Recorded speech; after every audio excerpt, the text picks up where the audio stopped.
Hello dear student, स्वागत है आप सभी का शुभम क्लासेस के इस नए वीडियो में। मैं संजीव से। स्टूडेंट, आज के इस वीडियो में हम आपको आपके पूरे फिजिक्स के बुक से 70 इंपॉर्टेंट अति लघु उत्तरीय प्रश्नों को डिस्कस करने वाले हैं और ये 70 इंपॉर्टेंट अति लघु उत्तरीय प्रश्न पूरे आंसर के साथ डिस्कस किए जाएंगे।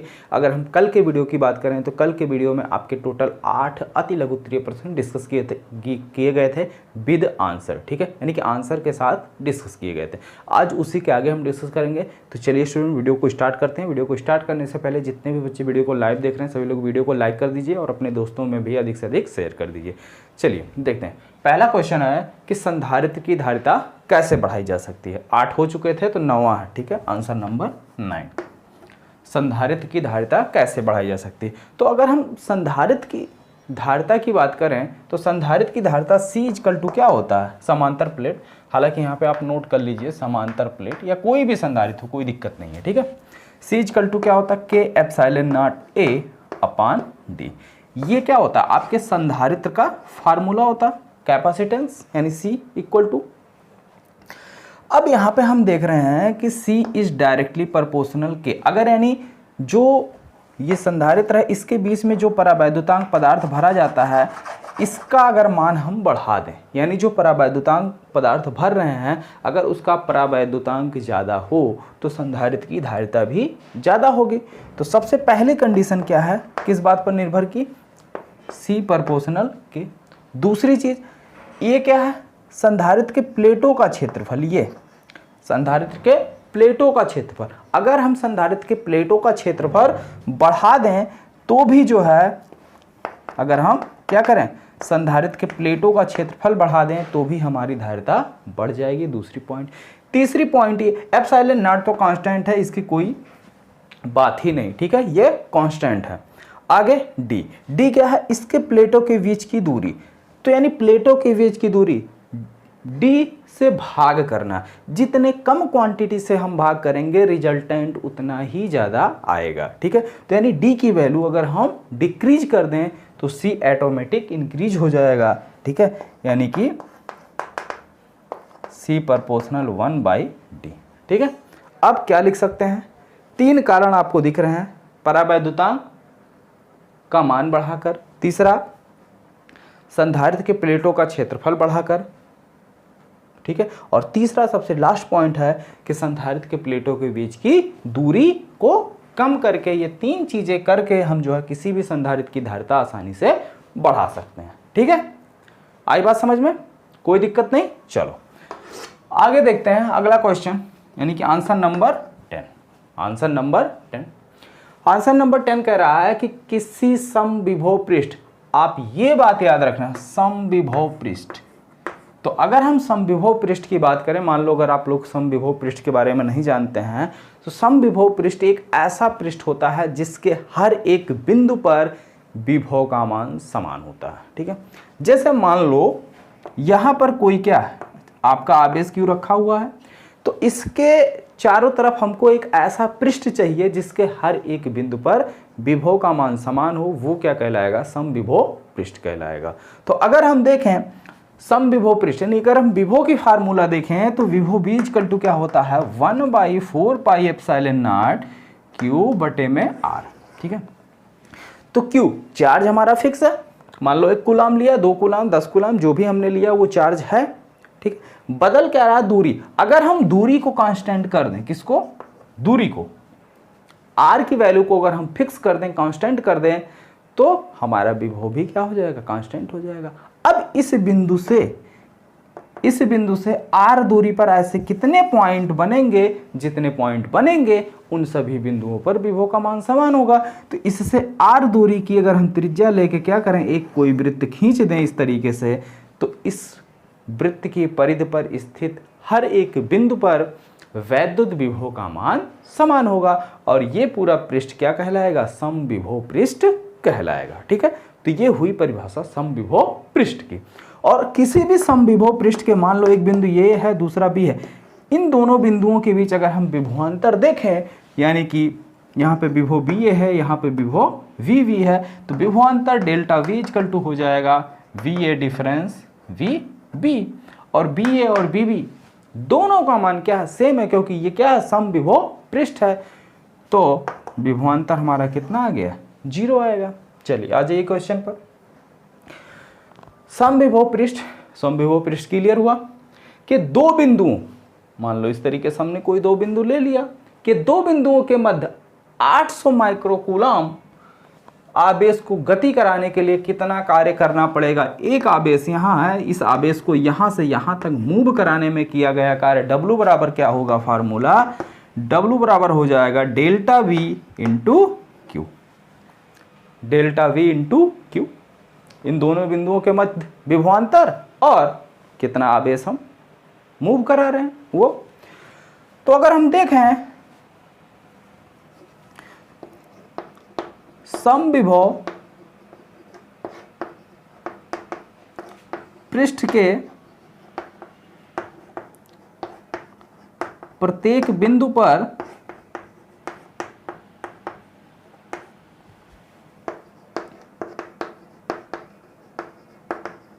विभव का मान 0 होता है। कितना होता है, 0 होता है। अरे यार क्या लिख रहे हैं, का मान बराबर होता है। ठीक है, अतः समविभव पर स्थित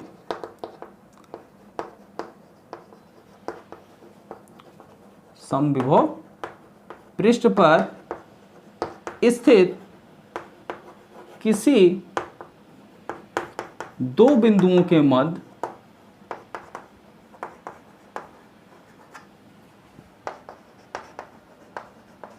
विभवांतर कितना हो जाएगा, दो बिंदुओं के मध्य विभवांतर 0 होगा। कैसे 0 होगा, अभी भी देखो यहाँ एक्सप्लेन किया गया। ठीक है, तो जब विभवांतर आपका क्या हो गया, 0 हो गया, तो W बराबर क्या हो जाएगा, 0 इंटू क्यू, यानी कि 0 जूल। कितना कार्य करना पड़ेगा, 0 जूल। ठीक है, क्वेश्चन समझ में आ गया। तो पहले और दूसरे यानी कि क्वेश्चन नंबर 9 और क्वेश्चन नंबर 10, इन दोनों क्वेश्चन में किसी को कोई प्रॉब्लम नहीं है। अगर किसी को कोई प्रॉब्लम होगी तो नीचे कमेंट बॉक्स में कमेंट करके पूछ लेना। ठीक है, चलो आगे देखते हैं अगला क्वेश्चन। Question number 11। कितने लोगों को यह संबंध पता है। क्वेश्चन नंबर 11 पूछ रहा है विशिष्ट चालकता, धारा घनत्व तथा वैद्युत क्षेत्र के बीच परस्पर क्या संबंध है। विशिष्ट चालकता, धारा घनत्व और वैद्युत क्षेत्र के बीच परस्पर क्या संबंध है। तो अगर हम धारा घनत्व विशिष्ट चालकता इक्वल टू होता है फार्मूला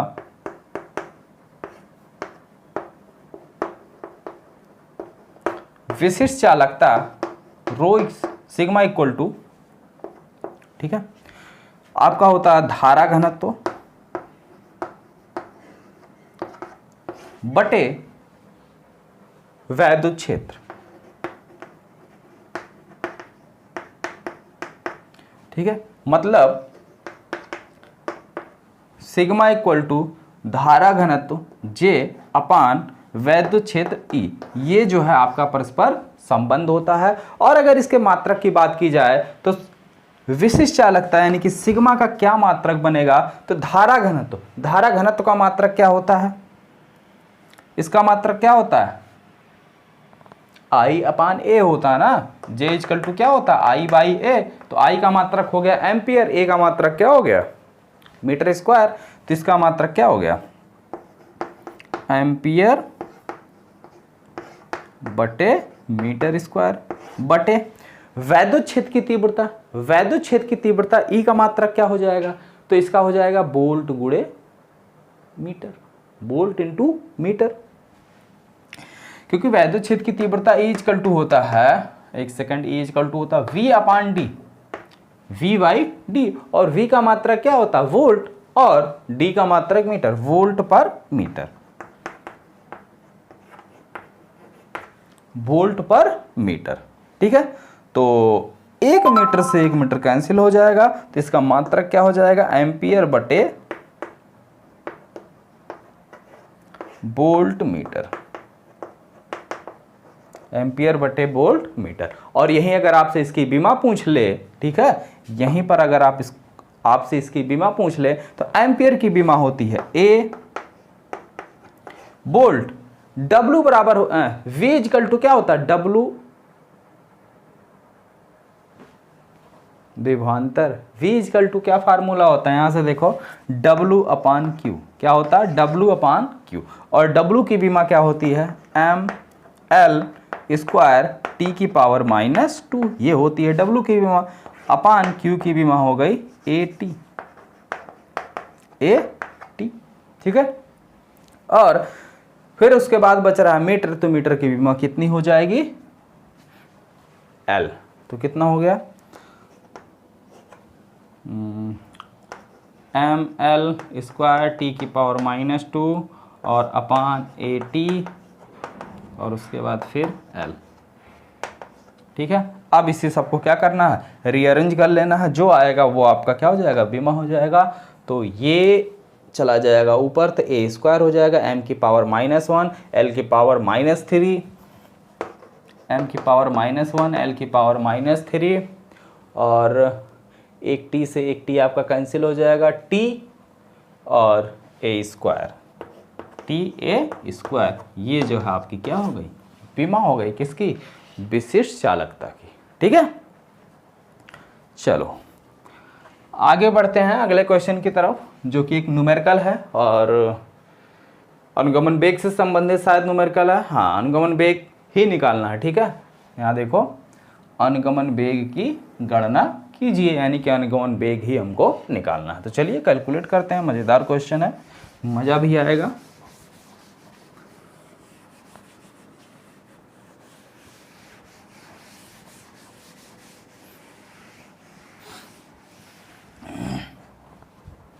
तो सबसे पहले बात कर लेते हैं जो चीज़ें गिवन है, और उसके बाद जो है कुछ और देखते हैं क्या निकालना है।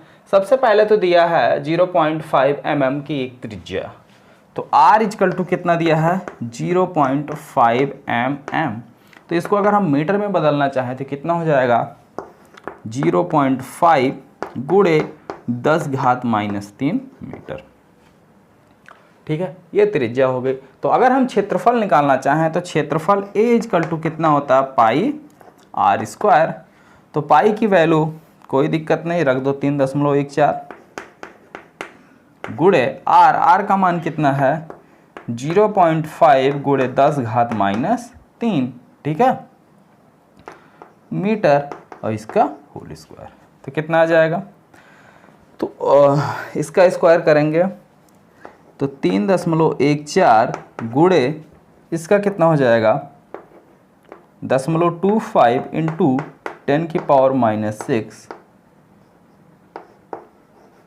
Metre square.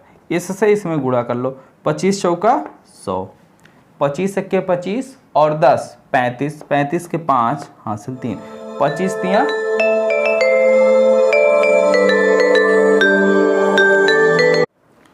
25 तियां कितना हो जाएगा 75, ठीक है। 25 तियां 75 और हासिल कितना बचा था 3, तो 75 3 78।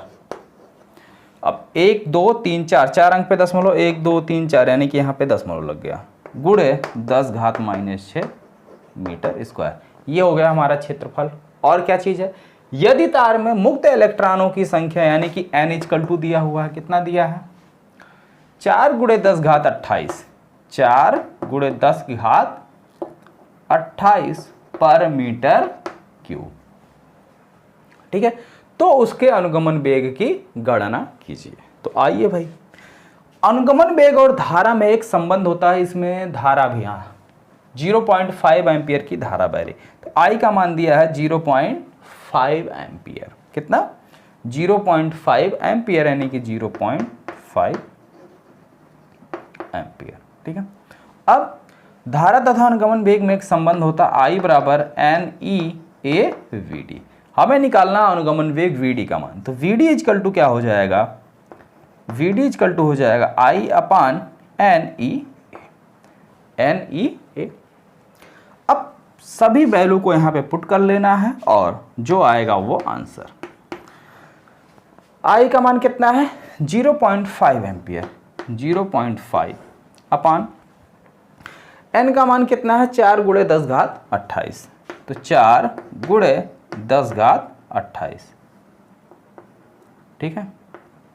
नेक्स्ट e का मान होता है 1.6 × 10⁻−19। उसके बाद a का मान यहाँ पे निकाल लिया गया है, a का मान यहाँ पे निकाल लिया गया, कितना निकाल लिया गया है, तो 0.785 × 10⁻⁻6, 0.785 × 10⁻⁻6, ठीक है। तो नीचे बहुत सारे दशमलव और 10 की पावर वाले भी क्वेश्चन है, तो सबसे पहले हम क्या करते हैं 10 की पावर को अरेंज कर लेते हैं, उसके बाद दशमलव वालों को अरेंज करते हैं। तो 0.5 अपान 0.5 अपान, अच्छा एक चीज़ और देखो, अगर हमने क्या किया कैंसिल ना किया होता तो देखो बहुत कुछ कटता, ऊपर भी 0.5 है, नीचे भी देखो ए में भी 0.5 आता है, ठीक है। तो इसलिए बेटर ऑप्शन ये है कि कोई भी वैल्यू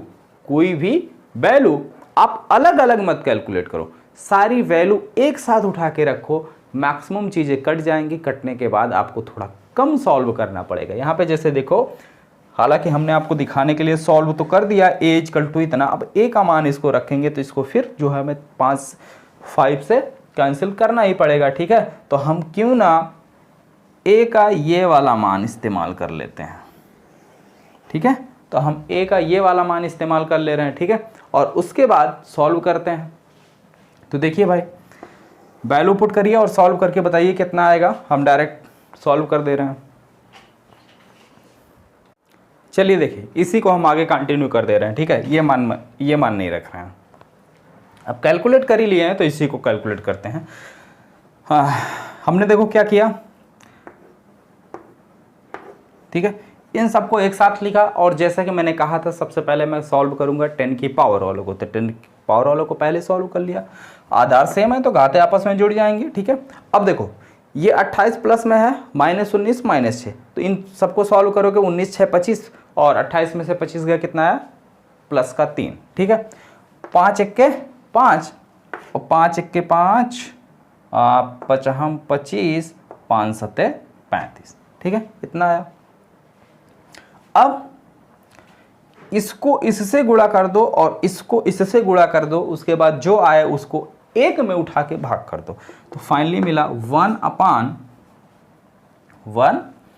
अपान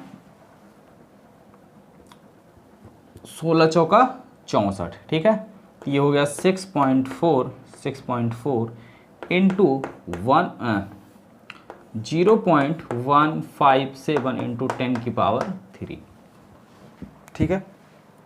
अब क्या करो, इसको इसमें गुणा करो और जो आए उससे एक में भाग कर दो और 10 की पावर को लेके चले जाओ ऊपर, जितना आएगा वो आपका आंसर हो जाएगा कितना, मीटर/सेकंड, ठीक है, ये आपका आंसर होगा। तो टोटल जो भी सॉल्व करने पर आए, अब आप लोग सॉल्व कर लीजिए, सॉल्व करने पर जो आएगा वो मैं आपको लगभग बता दे रहा हूँ। तो सॉल्व करने पर अप्रॉक्सीमेट आएगा, चलो अच्छा सॉल्व कर लेते हैं इसे, कि ऐसे क्या बताएं अप्रॉक्सीमेट। तो गुणा करो पहले, कितना है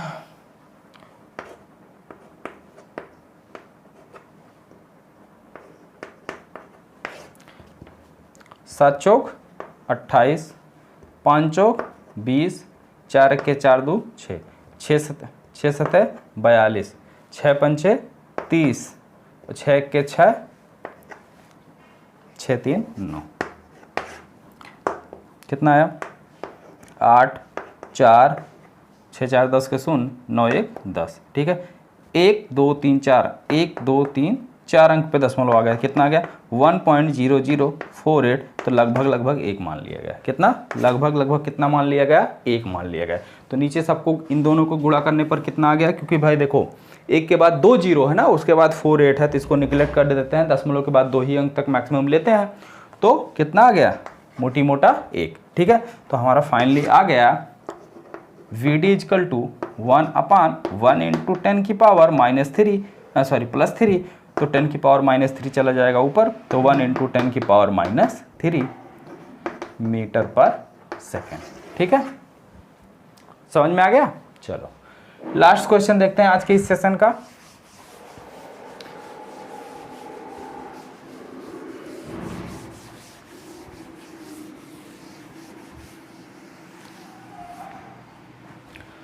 अंतिम क्वेश्चन है, तांबे के एक तार जिसका